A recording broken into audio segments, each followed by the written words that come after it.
Bonjour, ici Steve Lauzon de lozhockey.com. L'exercice que je vais vous présenter aujourd'hui s'intitule 2 fois 2 contre 1 avec Regroup. C'est un exercice idéal pour travailler le contrôle de l'écart avec vos défenseurs en situation de pression. Je recommande cet exercice pour les catégories Pee-wee à Midget.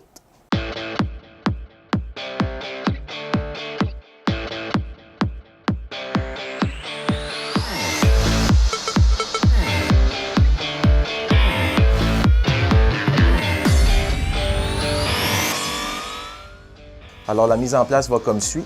On va avoir un attaquant au niveau de la ligne rouge et un autre dans le centre du cercle de mise au jeu ici. Et on va avoir un défenseur immédiatement après la ligne bleue en face du point de mise au jeu. C'est une flow drill, donc c'est exactement la même chose de l'autre côté. On va avoir un entraîneur qui va être positionné ici avec des rondelles. Et évidemment, les gardiens sont dans les deux filets. Et le restant des rondelles est au centre. Donc, au signal de l'entraîneur, ce qu'on veut voir, c'est qu'on veut que ce défenseur-là soit dans une situation qui est prise à dépourvu. Donc, rapidement, il doit s'ajuster envers les attaquants qui s'en viennent vers lui.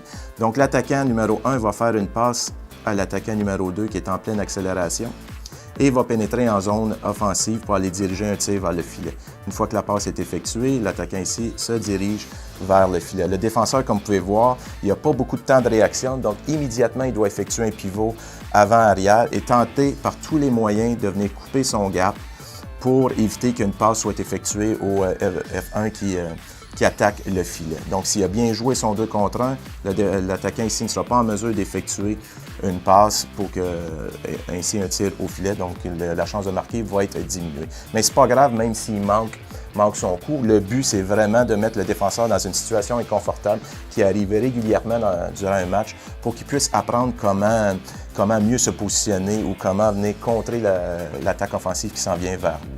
Une fois que le tir au filet va être effectué ou que la passe a été interceptée, les joueurs doivent effectuer un regroup. Donc, l'entraîneur va envoyer une rondelle en zone libre, disons ici.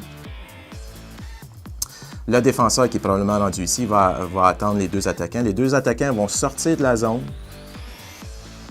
venir récupérer la rondelle et attaquer à nouveau le défenseur qui est en fond de territoire et les attend pour jouer le 2 contre 1. Donc, ils ont sorti de la zone, ils ont venu récupérer la rondelle. C'est au défenseur de venir couper son gap immédiatement. Il ne joue pas la rondelle qui est ici, le défenseur. Il attend que les attaquants s'en viennent vers lui.